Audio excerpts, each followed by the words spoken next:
talking, so want to maximize our time.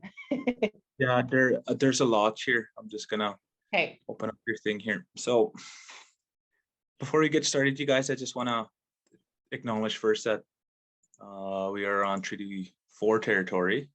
I already went to my big spiel about last time, but I just like to acknowledge that that's where we are right now, homeland of the Nakwe, the Nehiyao, of the Dakota, Lakota, Nakota, and the Métis. So I did not know there was a lot of questions, and now you guys kind of know how I felt when I first started. Like, there's so much to learn, and it is a lot when it comes to Indigenous spirituality. And there's times I got so overwhelmed that I would just kind of go home and think and reflect and all that. So I got a lot of feedback for the hour and 15 minutes that we had when I was there last week, which is awesome. Kind of reminds myself when I first started asking questions all the time. First one here I have is, what is the story behind a dream catcher and how did they work? Kind of like how I was talking about, like how storytelling is a huge thing. So I always like to have humor in mind. But when I was like probably about 4 or 5, I always used to have nightmares about Sesame Street. I know it's crazy, but I had this dream, this recurring dream, that Big Bird had me on a table saw, and he was cutting me in half, and Cookie Monster was there, and and we always had dream catchers, and they were always around our house. So I always had that dream. Then I also had this other dream where I can still remember it very vividly, where I was in Yorkton with my brothers, and we were being like murdered, and it was a very dark dream. So I spoke to my parents about both dreams that I was having, and they kept coming back every time I was the same, every time I was the same. And then my dad finally, because I woke him up in the middle of the night one night, and I said, "Dad, I'm having a nightmare." And I think we were in Burnaby at that time. Yeah. And these are stories that I don't really share with people unless it's the platform and the environment where I can speak about it. So I was taught how to use a dream catcher. Usually with dream catchers, you have to they have to be blessed first. So it's either they're smudged by an old person, or like I have the ability to do that. Basically, when I used it, my on the middle of the dream catcher, you'll notice that there's sinew in the middle, and it's like a maze for a dream. So when a bad dream gets stuck in there, you'll see tiny little knots if you actually see a dream catcher that's used.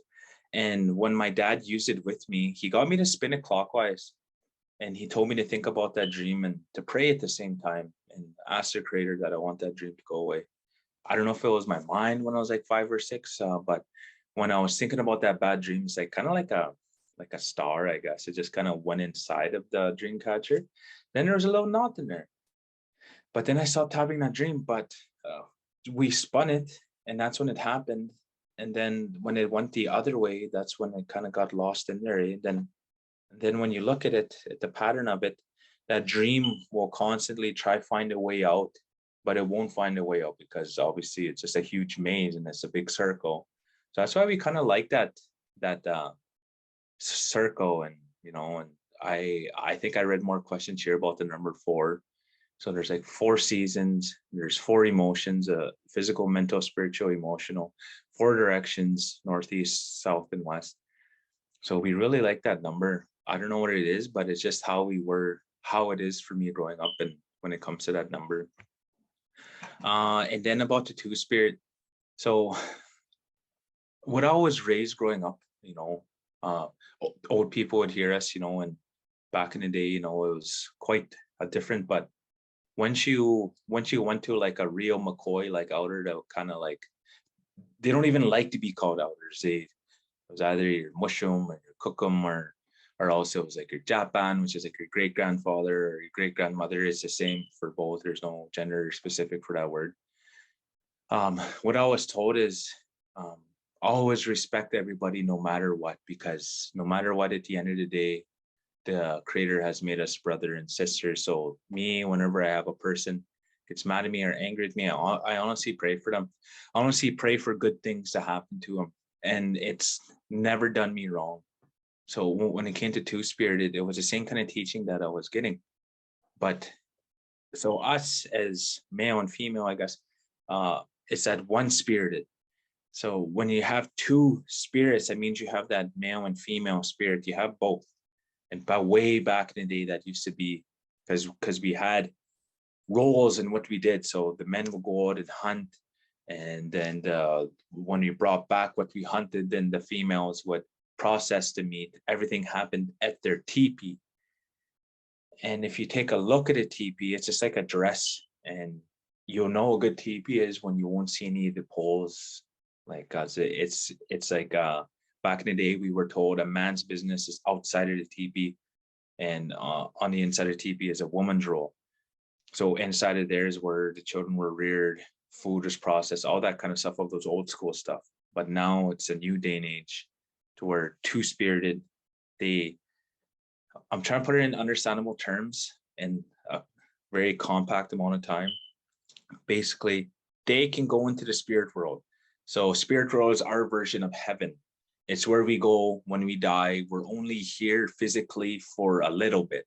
We're here as long as a buffalo snort. That's how long we are here. So we got to do as much as we can in order to reestablish our relationship that we had with the Creator. I can speak so much. There's so many things coming in my head. But basically, when we dream, we go halfway into the spirit world, because with Indigenous people, we dwell a lot about dreams. For example, I ran into Ali Bear, who was a vice chief of FSI, and I found out I'm related to her. Went to a powwow, and I was grand entry, and I wore my combat there just because I'm on there on behalf of the Saskatchewan First Nations Veterans Association. So I go there, and Ali's beside me. But that morning, I had a dream of the LSAT, and that's a test that you do to become a lawyer. And I had a dream I failed it.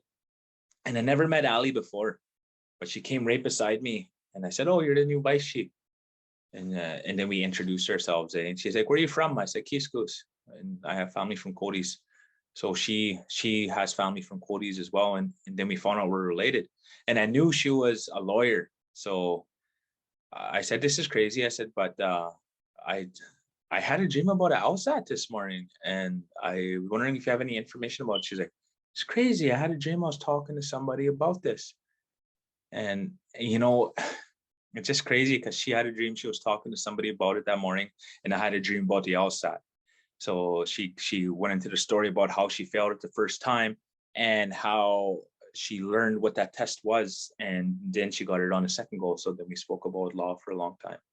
But it just kind of goes to my story about how we dwell a lot about dreams, and there's a lot of other dreams that I have, but I was always taught to be careful who you share your dreams with, because some people will have ill intentions and will try and hurt you, and some people won't like what you're doing. Like even what I'm doing right now, there's a majority of Indigenous people that probably would not like what I'm doing right now. But me, I believe in moving forward and what can I do to try and make this place better understandable, because we come from a time and place where our ceremonies are banned. And I'll go back to this a lot, and we're still in that mentality. We're so scared to show you guys what we practice because we were banned back in the day. And now I can kind of see it, and there's just a lack of understanding. So that's what I'm here to try and patch up. But two-spirited, very strong. It can go further into spiritual, because when I dream, I go into the spirit world a bit sometimes, but the two-spirit, they can go even further. And if they hold a lodge, they can go even further. They're that much more powerful. John had mentioned that he had fasts, and one that is coming up in July. I'm wondering if he knows what he needs to do a fast and the length of time required is determined. I'm also wondering what the sweat that he referenced will be. So I just want to make sure I'm still in a meeting. So so when I go out and fast, there'll be all different kinds of versions of fast, but basically it's kind of like pressing the fast forward button in spirituality. When you fast, it's for yourself. When you fast at a Sundance, that is for other people, for your family members, for your kids, for people who are sick. You're doing it for them. Kind of a more modern version. I had one guy that I witnessed. He was fasting for his neighborhood, for everybody to get along in Regina. So when you fast by yourself, it's for yourself to advance spiritually. And when you fast, sometimes people get fires. Sometimes people do it with others. No, the way I was taught is you do it by yourself. You go to the bush, and there's some people that go to the mountains. There's some people that go to spiritually significant places. I have my own place. There's no food. There's no water. And they'll tell you how long you got to do it. There's sometimes there's 2 days. Sometimes there's 4 days.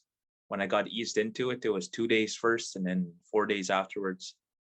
And I know what goes in your mind. Your body cannot live without food or without water for X amount of time. I don't know. I honestly just believe in the creator. It's just having that faith.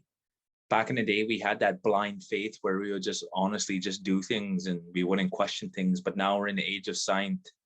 Now we're in the age of science where everything is why. Everything has to be quantitative. Everything has to be qualitative. It has to be able to be measured in some sort of way. But there's honestly some things that I can't explain, that I can't measure. So that's why I choose this way of life, because this day and age, we want to feel, we want to hear, we want to see, so that's why I love doing Indigenous spirituality, just because you do see those things, and I'm on a path right now where I'm trying to have a lodge where our grandfathers and grandmothers, and once again, grandfathers and grandmothers are our version of angels. They look after us and they come into lodges and speak to us. So they commune directly with us. So that's what changed my life.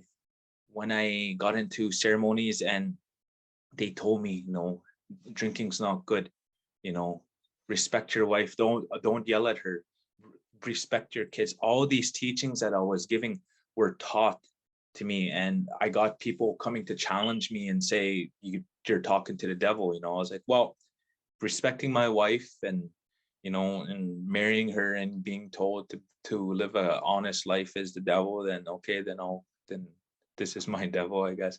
But no, it's a hard road. So when I'm doing these fasts, it's what I ask for these spirits to come into the lodge. So when I start hosting my own, I'll have them, because I don't want people just to listen to me saying things, because I was always raised growing up not to trust what two-legged is, which is mankind, men, because we're just pitiful men, strong women.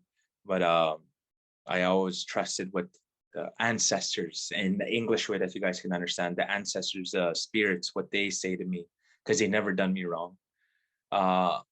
Yeah, so there's that question. There's tons of questions here, so I want to make sure that I get to them. The sweat. So what I'm trying to do is I'm trying to incorporate a sweat onto Moose Jaw there, kind of like a portable sweat. Since I'm a part of the Defense Aboriginal Advisory Group, I'm trying to find a way to have an old person come out, but kind of a repetitive kind of way. So I think at Esquimalt, I think they already had all the paperwork already made in the army or in a military kind of way. So I just got given all that information there. So it's kind of like registering an old person to be able to be compensated, because it does take a lot.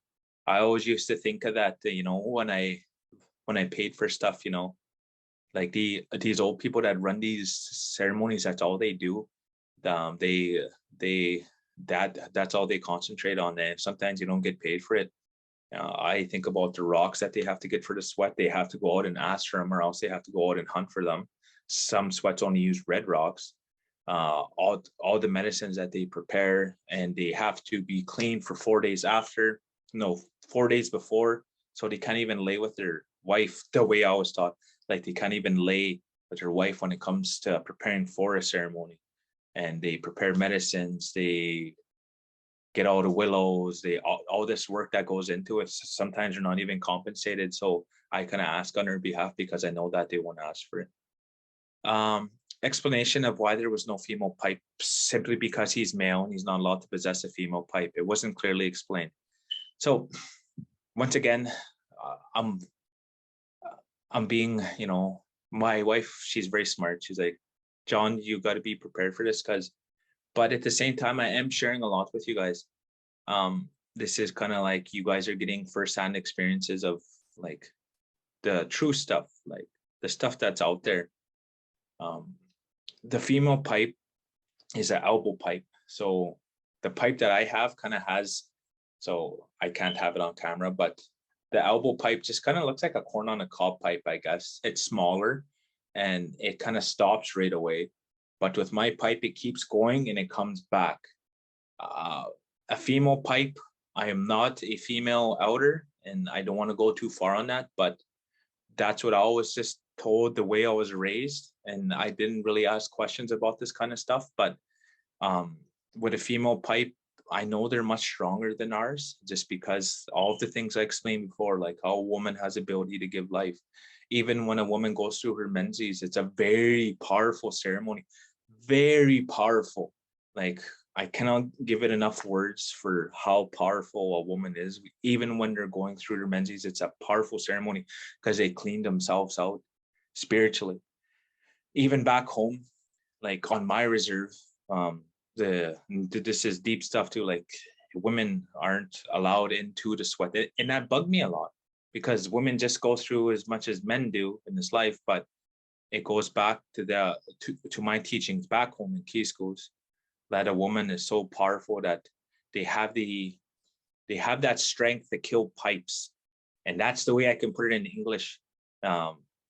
They're so strong that they can kill a man's pipe because a man is so pitiful and how spiritually strong they are compared to a woman. So I can't carry that pipe. Like I said, there's all different kinds of pipes. There's your family pipe, there's sweat lodge pipes, there's Sundance pipes, there's horse dance pipes, all different types of ceremonial pipes. Then the women will have their own pipe, but I don't want to go too much on that. It's just because I'm not a indigenous female outer.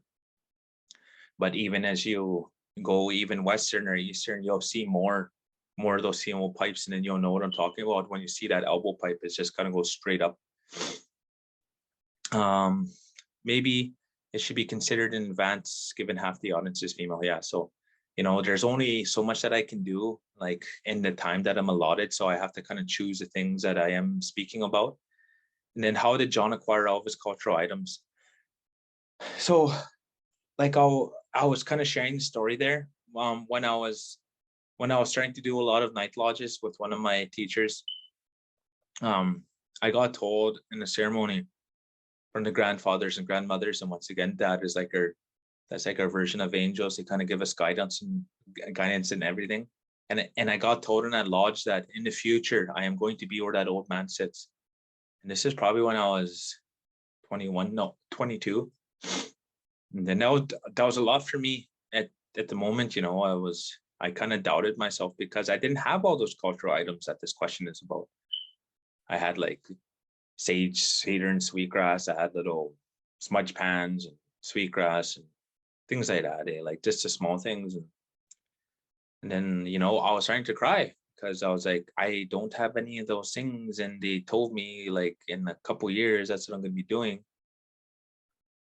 And when I got told that, the whole lodge just stopped because there was much other things going on. And then the grandfathers and grandmothers, once again, those are spirits that talk to us. They said, "Grandchild, why do you doubt?" I got called out. And I said, I don't have all those things. Like I don't have a bear. I don't, because we need a bear hide and eagle wings. And they said, those things will come in time. Trust that we know what we're doing. I was like, okay. And sure enough, all within the span of like 4 years, I got all those things. Like even the eagle wings with the Saskatchewan Indian Cultural Center. For some reason, a person came up to me and started talking to me about how he got eagle wings for his ceremony. Even the bear hide was actually Major Graver. He's an avid hunter, and I'll share stories with him because he would ask me questions. And you know what? It's a coincidence. I'm going out to go hunting bear. If I find something, I'll bring it back to you. Sure enough, he come back that weekend and he gave me a black bear hide, and I processed it and learned how to prepare the hide and all that. It was quite the experience. And then even with one of my padres from Saskatoon here, he because I was told, and this is very deep again, you guys, too, with my dreams. I had a dream probably about 8 years ago. This man was walking down the street and And then he saw me. He's like, you, I finally found you. I finally found you. And he's come with me. And then we went to a sweat, but the sweat was very see-through on the inside because usually it's dark, but on the inside you could see the sky. It was just like a nice clear sky, kind of like right now. And inside were my brothers. There was my brother Ryan, there was my brother Hank, and my brother Chad and Taron weren't there, but it was just them. And then 4 rattles got thrown in front of us, and rattles are what I was using to sing there. And then my brother was making jokes about skunks, and my brother Hank was asking questions. And this man, he just said, in time, when you get 4 rattles, he said, that is a time you have to start teaching your brothers, even though you're the youngest. And I was like, okay. Then I woke up. It was just like that. Now that man, so I just met that man last year. His name's Howie Adenemy. And he read my book, and and then he told me that he had a dream about, so it's crazy. I know I'm sharing a lot of information with you guys, but he had a dream about me, about meeting me. And then his first words after he read my book, he's like, I finally found you, but I kept that to myself. And now with the Padre, like how I got all my rattles, even my very first rattle, I got given to me by the little people. And I know this is opening your guys' mind even more, but in our beliefs, we have little people that are called the Mimi Goesak. There's good and bad. Like I said, there's always that good and bad, but they kind of play tricks and they look after the little kids. So the good ones look after the little children. It's kind of before they speak English, or before they start speaking in long sentences to you, they see them. I guess they're kind of like imaginary friends. But my daughter always used to talk to them, and before she could just about speak, she used to explain how they looked. She's like, they have little hats, and they have like a little loincloth, and they don't have a shirt or anything. Well, she didn't say loincloth. She was just saying like a rectangle. And she was trying to explain, but it's crazy. It's just those little people kind of look after us.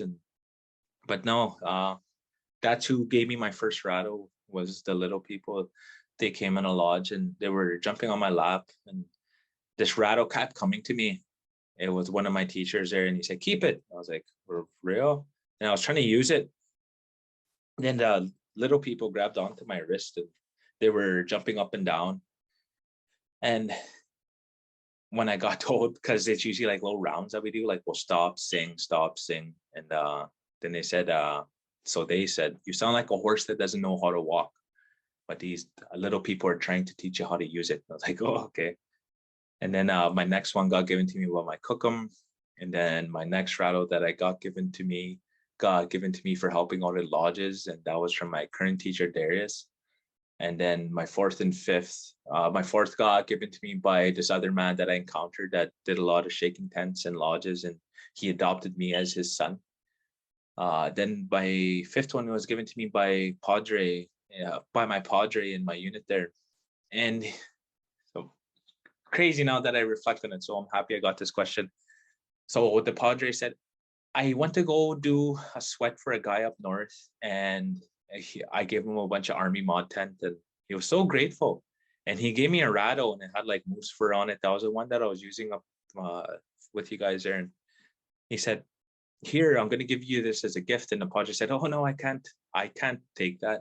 He said, you're going to run into a person who needs this, and you'll know who that person is when you run into him. And he runs into me.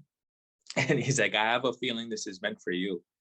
So then I had 5 rattles, one for me and then the rest for my brothers. Now things are really starting to change once I got that 5th rattle. And even though I was only told to have 4, but one was for me that I was supposed to have. But no, things are starting to change now. Things are really starting to change. It's just all these items that I got, like even the wings, all these things, I have to keep them clean. Like even all these medicines that I acquired up to this point, and even all those medicines I had there, I could talk about them for days. There's just so many things I got to do for them and keep them clean. And like, I have to stay clean because inside those medicines are spirits. And I know it sounds crazy when I say it in English, but inside of them, and you have to respect them. So that's why I believe alcohol is not a part of our culture or any kind of drugs. Because as soon as you bring drugs into your house or alcohol or anything like that, those little plants or those plants just become plants. They just become grass because they leave. Once they're disrespected, they leave. So that's why the people that hold these medicines have to be clean. They can't live a unclean life. They have to live a very clean life. Let's see what else. Information. Oh, wait. Hold on. And even for my first pipe, I had to fast for it. I had to fast 2 days just for that one. Now it's such a hot day. I was being taught my pipe directions that you guys kind of saw me doing there. So I get taught as I'm fasting with no food or no water. And it was just like, no clouds out, nothing, just straight hot. It was like 38 degrees. And then I actually had like a little tarp underneath me. And that's all I had was my tarp and some couch cushions and then all my stuff. And it was rainy open, no trees or anything. Cause I was like, can I go in those trees over there? No, rainy open. I'm like, okay. So I got taught how to do all my pipe directions by my teacher. And then I just fast out there because you got to earn it. You have to earn that pipe in order to use it. And I wasn't even expecting it. Because then all of a sudden my teacher just came and said, here, and that's a big thing. That's a huge thing to get a pipe. Like it's a huge thing. And there's even more pipes. But now I have to go on a 4-day fast next month. And we get told by the spirits, like when the leaves are this size, when they're a quarter or dime, loony sized, I don't know why they use coins, but so that's when we get told to go out. So I got told once the leaves are loony sized to go up. And they're like, I got told that once I'm done, that the creator's gonna ask me to do something huge. So I was like, okay. So that's what I'm doing next month. Information on his pathway of gathering the ceremonial items. Kind of what I was kind of just talking about, like even my basic stuff that I was getting, like my sage, cedar, sweetgrass, and tobacco. And there's another one I use called antidote. It's kind of like a lot of stuff, but I want to give you guys the 2 ingredients in there. When bees leave their hive, on the inside, like when they're gray, there's little black beads either on the bottom or inside the combs. Those little black beads we use in our medicine as well. Another one we use is blackroot, which is only found like in the mountains. And then the 3rd ingredient I didn't really get taught yet because it's not time yet. It's what we use to protect ourselves. So spiritually, if you smudge your nose or your ears, your mouth, eyes, and your whole body with it, it's kind of like bees are around you spiritually, like, so things won't bother you because people are usually scared of bees. So that's one thing that I was taught about that. But even earning that, it's me helping out this old lady, and she's from Okonees. She's that's by Belcaire, Saskatchewan. If you guys go to All Nations Healing Hospital in Fort Capel, it's half our indigenous medicine and half Western medicine. So they kind of collab together. But they have a medicine room in there. But if you go with tobacco and like gift and go there, they can teach you about stuff. But me, I just kind of know the main outer there. She's personally my grandmother. But yes, there's like a whole room just all dedicated to medicines from all over Canada, all over US, even parts of Mexico, because all these people kind of get together between all these hospitals and kind of help each other out. But even it's just constantly learning and fasting. And like I said, it is a lonely road. Like my life is just a culmination of doing it since I was a child. But I didn't drink that long. I probably drank about 4 years around there. But most people that kind of do this life, they kind of drink for a long time and they don't get started till like in their 40s. So me, I got started at a young age because I realized the state of our culture and our ceremony. So I got started at a young age. And I remember this old guy talking to me when I first decided to quit drinking. He said, just realize, John, you do know a lot of information, but just know that you don't have that white hair. So just know that you're gonna run into a lot of people who will be against you, but just know that there'll be more people that are with you. Like, okay, yeah, that's true. Next one. Is there much of a music tradition, and how do they train or practice? Um, what I was taught is whenever we go to sundances or we go to ceremony, that's school time right there. Even if you don't even know the words, that's when you practice. Um, even when it comes to Sundance warm up, so we have like practices. They're usually called Sundance singings or Sundance warm ups is the best way I can put it in English. That's when the kids will all gather around, and then you'll have like a lead person who sings, and then everybody will just start to sing. Because before drums, all we used to do was hit hide. It used to just be a little big piece of hide that's not even processed. It's just real stiff, and then we just shoot sticks on it, and that's where we would practice. And then at nighttime, you would like before the sun went. So sorry. Yeah, I don't think I can share that one. I wish the session was longer. Me too. Indigenous history of the land that Musha is on. Important events, persons, documents of the past. There's not much around Musha there. I know there's an area when I was younger. You guys have like healing circles there. So there's like rocks that are kind of put. I'm not sure it wasn't Musha. Every time I cruised there, I just remember being there as a kid, and there's like rock patterns there. And then I remember my cuckoo when she was telling my mom a story about how people used to go and fast there in order to, but it was during a certain moon. Like it's crazy. I wish my grandparents were around. They knew so much. But moose shooter wasn't too much there. And the just because there's not much reserves around there or anything. But I know there was that one area there that's around Musha. There's like a healing circle there. There's like rocks that are in patterns or like in a circle and a medicine wheel there. And people used to go there from far away and go there and camp there and fast there and ask to be healed there. I really wish we could do a sweat lodge one day. Me too. That's what I'm trying to do here. It's just a lot of moving parts. Um, the concept of religious rights are very important. Yes. What is the meaning of bannock? Why is it important for women to wear skirts? The meaning of bannock, the bannock is actually isn't ours. It's Scottish. When trading was first happening there, we didn't have flour and stuff. So when treaties were made and all that, some treaties actually had clauses in there for like, we'll give you bullets, um, we'll give you flour, we'll give you farming implements, we'll give you tools, all these things. And just a little FYI, they didn't really give us those things the moment we signed the treaties.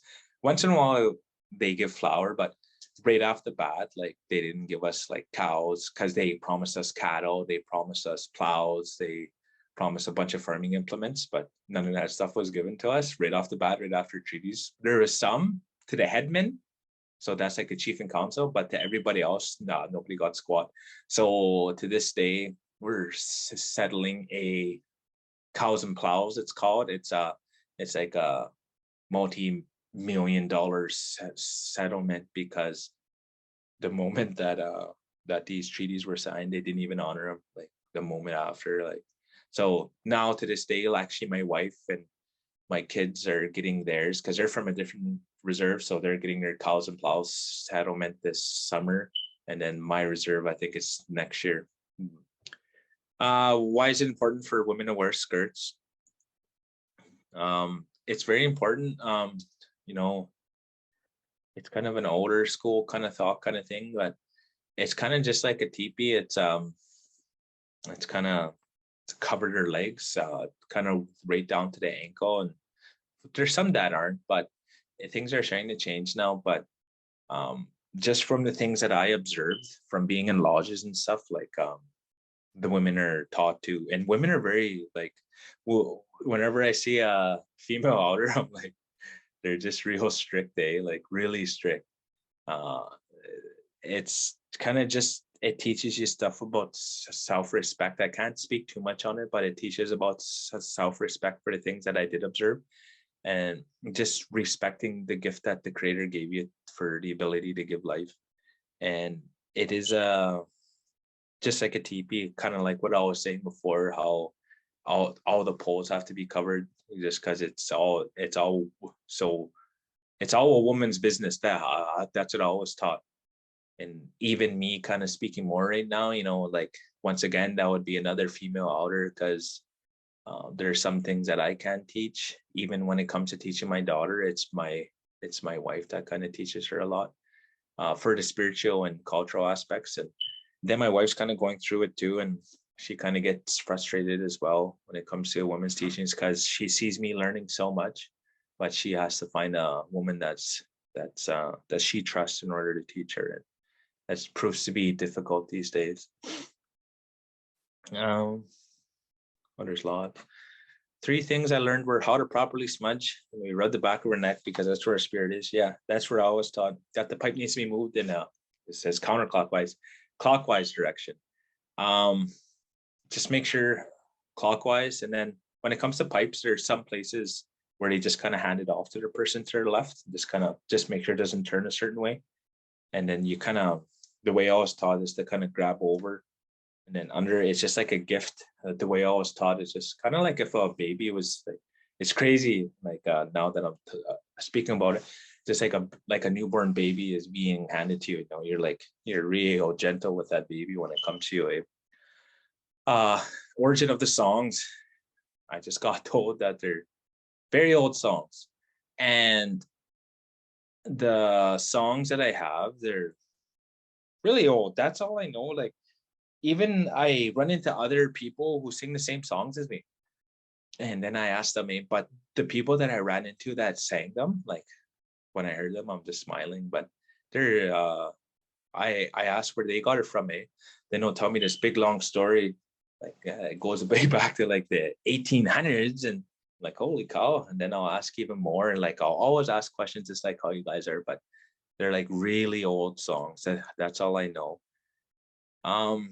Smudge purpose, smudge procedures, smudge purpose. So when you burn it, those prayers go so that smoke goes up to the Creator, and then you'll have a bunch of messengers in between that kind of help carry it up.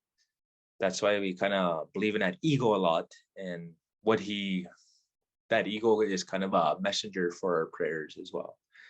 But people always forget about other little animals, like me, I pay a lot more attention to like weasels, like rabbits and mice, and because people always want to be like spiritual stuff, like eagles and thunderbirds and like bears and wolves, and people always want those ones, but people forget the smaller animals, which are very powerful little animals. Even weasels, back in the day when we used to steal horses, we like from neighboring tribes, we if we successfully stole a horse from a neighboring tribe, then we would hang a weasel skin on our horse, just to kind of show how stealthy we were in doing it. So that's why weasels are very, very cunning and smart. And even when it comes to them spiritually, very strong. Usually, like my Kokum has a bunch around her house, and they kind of protect her spiritually as well. And then even on my fast, like I have to do next month, I always had a rabbit that, this is very deep stuff I'm telling you guys again too. Like I always had a rabbit that like came right up to me. Usually rabbits are like terrified of me. I had like elk come right up to me, and because you can't move, like even if a bear comes up to you when you're fasting, like you can't even move. You just gotta grab onto your pipe and just kind of pray for protection, I guess. And but I always had a little bunny come up to me, and I would kind of say, hey, what's up? Then I would leave. But I got told the next time that I go fasting that the next time I see it, it's going to show me a medicine, and he's going to tell me what that medicine is for. So a lot of powerful things, there's a lot to learn. There's so much. And I honestly believe my purpose on this earth, like I had an inner constable ask me a question, and she's very, very, very, comes from a very religious family as well. Because all of our stuff is oral, But my dream, I guess, of what I want to do is kind of to put everything down on paper, is to write everything down that I've been taught, just kind of for the future generation, because I have a feeling that these ceremonies and stuff are at risk, but they will never be lost, because the origin of the majority of the ceremonies that we do have are all dreams as well. So they'll always come back. So there's that as well. Seeing the full ceremony and protocol, yeah, it like, you're kind of taught it as a kid, like over time and time of doing it over and over and over again. So that's just kind of how it's taught to us growing up. Some of the indigenous traditions that is practiced as at the ceremony and per John's stories, belief and views of indigenous culture. That's another big one as well. It's a whole day kind of thing. Like even for the creation story, I asked my teacher to teach it to me, and he said, John, he's like, it'll honestly probably take about all day, and we have to do it over pipe. I was like, okay, because there's a kids version and there's an adult version, so that's what I'm going to be doing next. But it is a lot, and I encourage you to read the back of my book. It does have everything that I'm speaking about here. And that was very hard to write too, because I had to ask so much permission and so much old people and elders, and because I was very scared, because the generation that hid this stuff, which is like the grandparents now and the great grandparents, they hid this because it was banned, and they were taught from a generation where it was banned as well to even practice this stuff. So I'm treading into new waters, and even after I was done in Musha there, like I was smiling. I was happy that I did that, because it's I'm seeing a day and age in where everybody is respected for what they do. And I was just happy when I was done, because that's honestly what I saw myself doing in the future when I first started seeing all this stuff. And once I lost my dad and all my teachers, I really thought about it, and I would go to ceremonies because my first memories of a Sundance were, because there's like rows of people, so usually there's about 30 plus dancers. But then as years went on, those numbers went down. And then there was years that went on where there was barely any dancers. And I was just like, holy cow, like what's it coming to? Then I would go to like sweats where there's barely anybody. I would go to giveaway dances, there's barely anybody. And I'm just like, okay. So at a very young age, I knew that what I wanted to do in the future. And it's hard. Like even right now, there's Sundances going on, and I'll probably go right after this to go help at one. But it's just carrying on these traditions is going to be difficult. But I'm glad that I'm kind of writing down my experiences as well. See, there's tons of questions here. Clockwise directions, rock spirit uses, and what you smoke in a pipe. So I was kind of alluding to what I was smoking in a pipe. So it's tobacco, red willow, and kinnikinnick. You guys kind of research what kinnikinnick is, because my mind, I know what you guys are thinking. You're like, oh, there's probably some kind of drugs in there. No, it's all stuff that you find in the bush. Red willow is actually, it was a painkiller that was first used when contact was made here. And some people, you may know it is like, I think it's Advil or acetaminophen.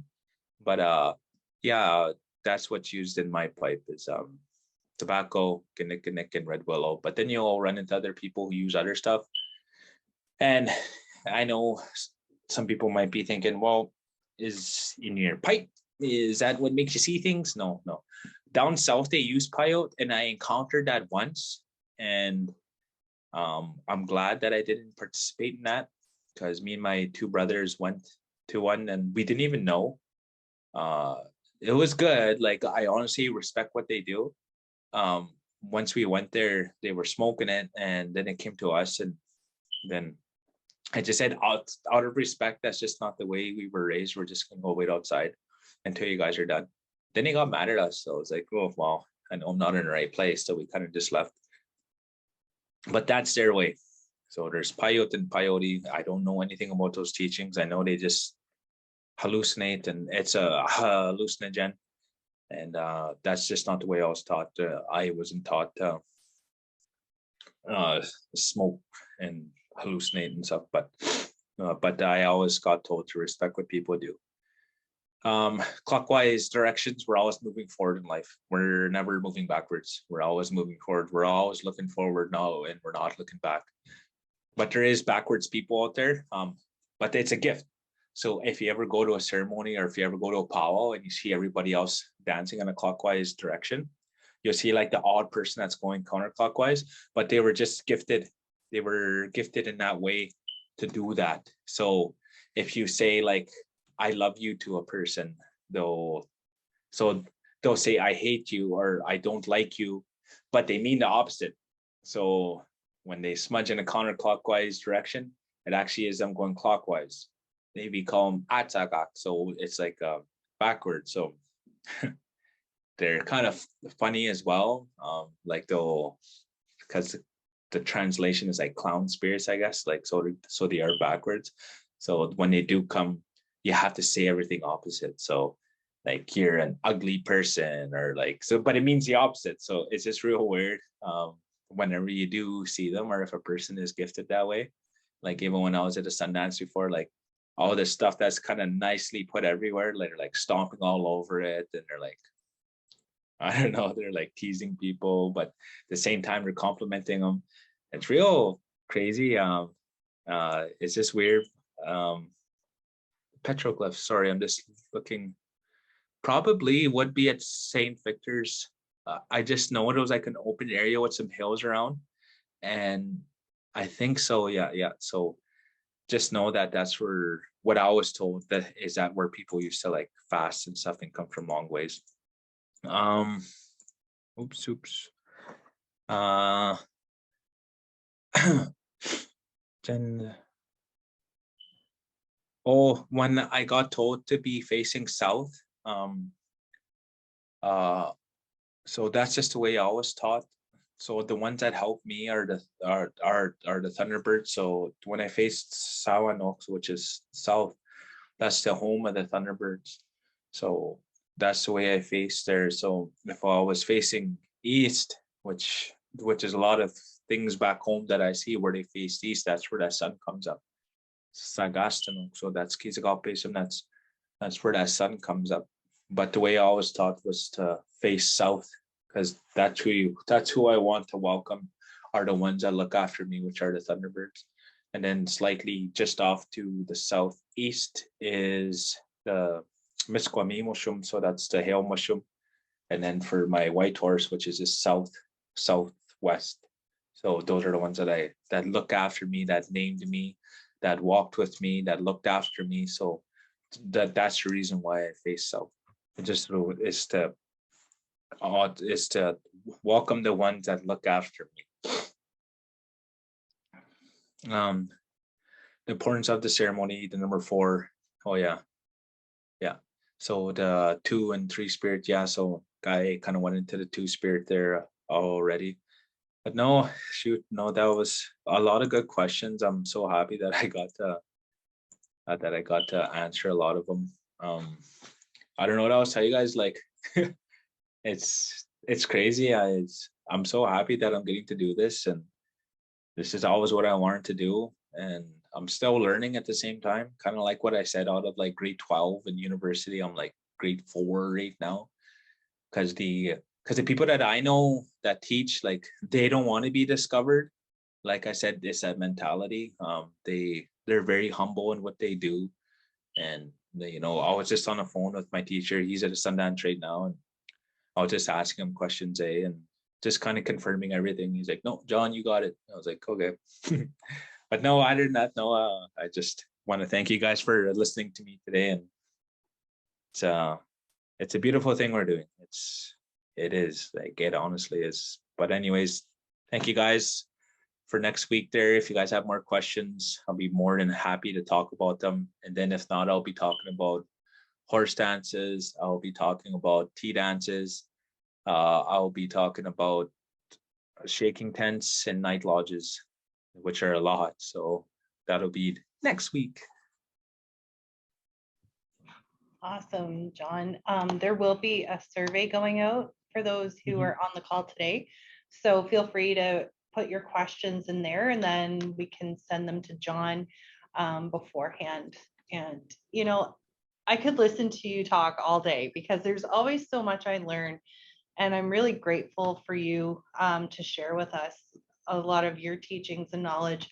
And there's lots of things that stood out to me. And one that really touched me is when you talked about how there's a lot of people in your community who are still scared to practice their culture because of the history having to hide it and ban it. And that's really, like, it almost makes me want to tear up because that is so sad because of the impacts of colonization and intergenerational trauma, that it's something that's still happening. Are you seeing a shift or a change, or things progressing in a positive way now that, you know, maybe there's more awareness and I guess maybe ally support out there?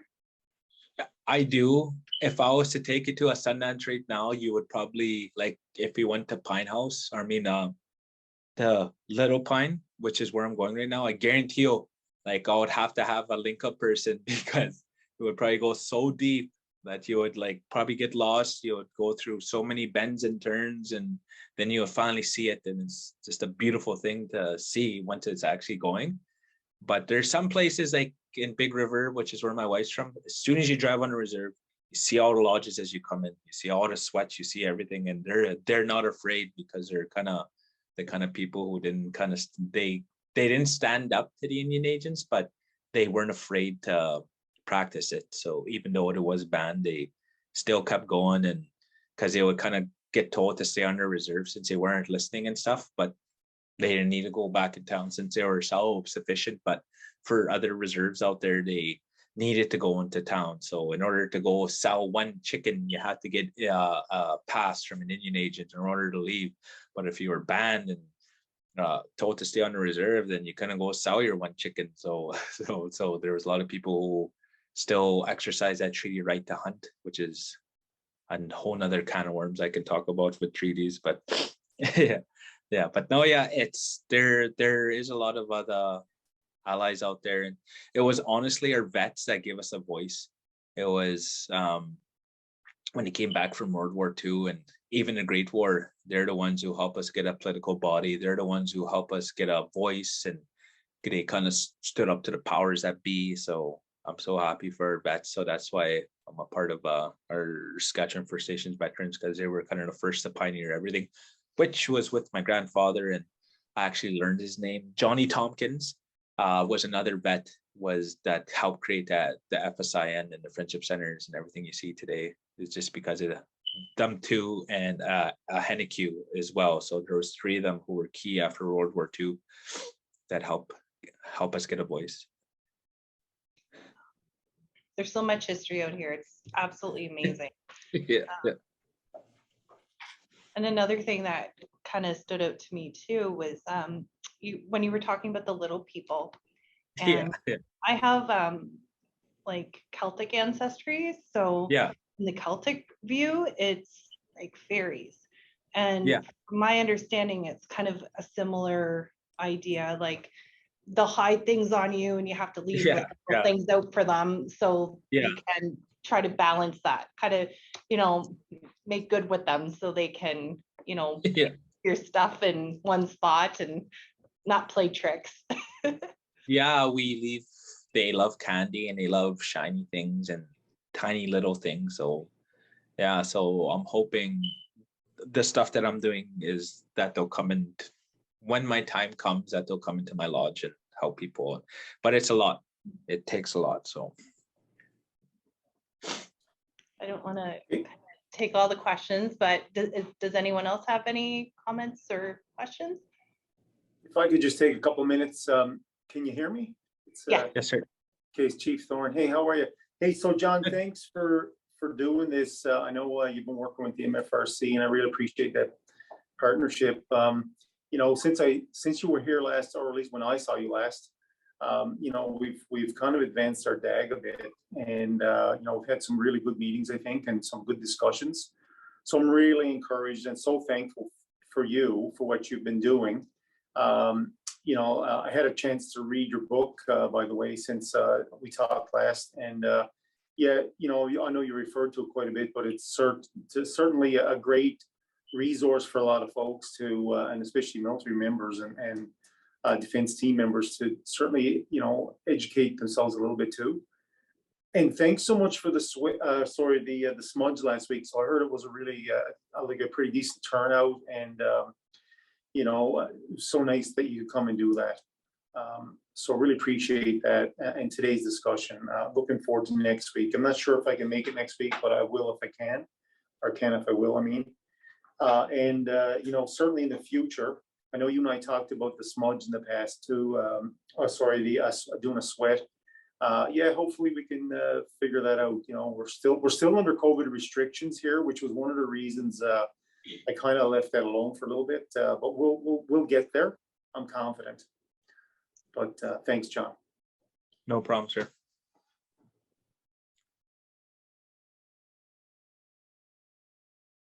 Any other questions from anybody? Feel free to put them in the questions for next week. I think I got through the majority of them this